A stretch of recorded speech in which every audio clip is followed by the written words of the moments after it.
Les 40 setmanes de la transformació de Hara.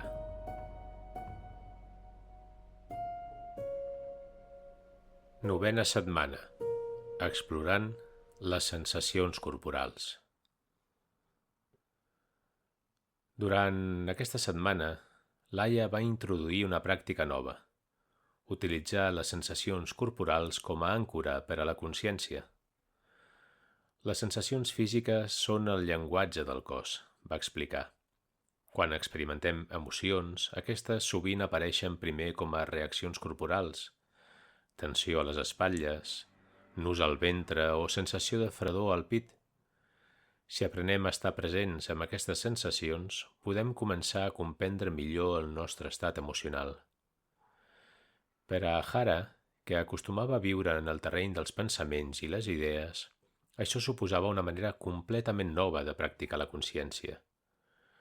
Durant la sessió, Laia els va guiar en un recorregut per les diverses parts del cos, demanant-los que s'aturin amb curiositat a observar les sensacions que hi perceben.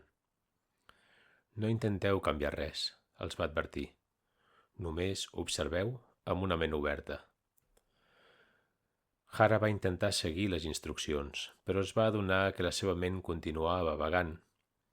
Mentre la resta del grup semblava submergir-se en les seves pròpies experiències, ella pensava en els plans que tenia per al cap de setmana, en una conversa pendent amb un client i en la nova activitat de la seva empresa de guies turístiques. Quan va adonar-se que la seva atenció havia desaparegut, va intentar, una vegada més, tornar al cos. Aquesta vegada va tancar els ulls i va enfocar la consciència a les cames, sentint una lleugera vibració als genolls, una calor suau als peus i, de sobte, una tensió desconeguda al ventre. Durant uns segons va quedar-se amb aquesta sensació incòmoda. La primera reacció va ser voler allunyar-se'n, pensar en una altra cosa. Però va recordar les paraules de Laia.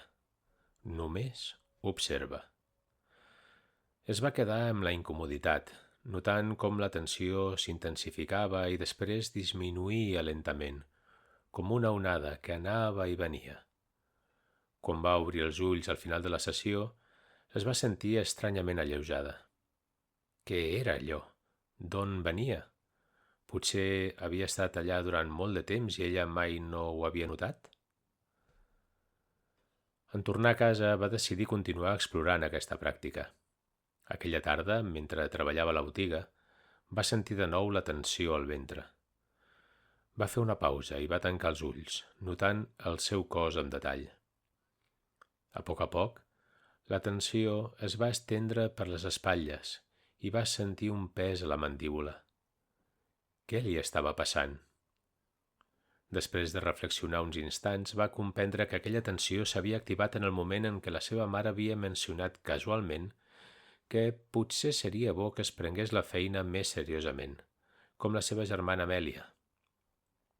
Durant anys, aquest tipus de comentaris havien generat un ressentiment latent, però sempre havia evitat pensar-hi per no entrar en discussions familiars. Tot i això, ara era com si el seu cos li estigués dient que aquesta frustració encara hi era, amagada sota capes de riures i excuses. No pots fugir sempre, semblava dir-li la seva pròpia respiració pesada. Escolta. Aquella nit, mentre preparava el sopar a la cuina de casa seva, la tensió va aparèixer de nou. Aquesta vegada, en lloc de distreure's amb música o enviar un missatge a algun amic per parlar de qualsevol tema superficial, va decidir asseure's al menjador i portar l'atenció al cos.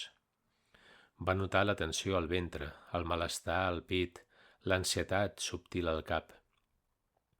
I de cop van aparèixer les paraules. No estàs fent prou. Va sentir com si algú li hagués dit això en veu alta, però va comprendre que era ella mateixa. Una veu interna, com una versió més petita i vulnerable de la seva ment, l'estava jutjant contínuament.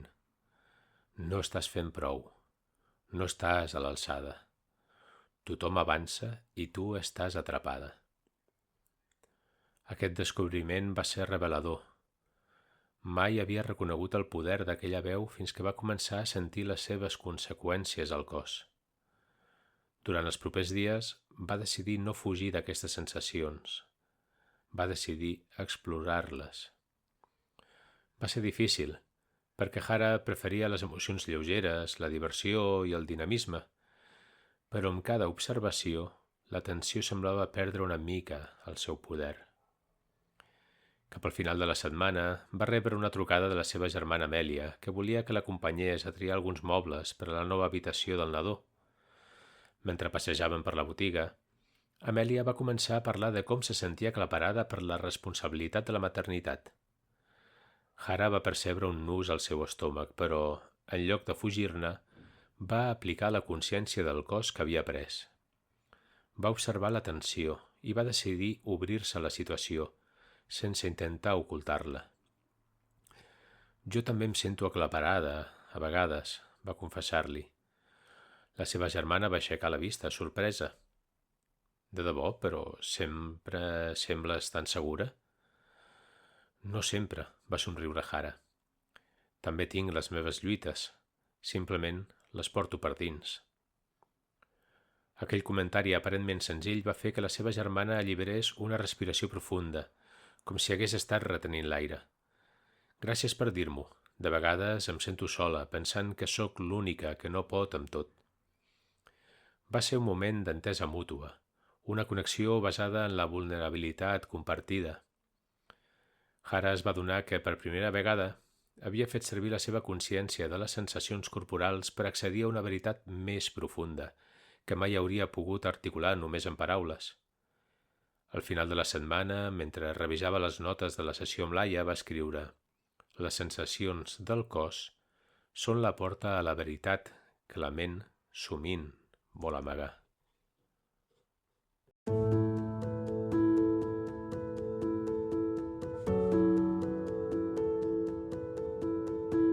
Pots trobar aquests i altres recursos visitant la nostra web www.atencionplena.cat.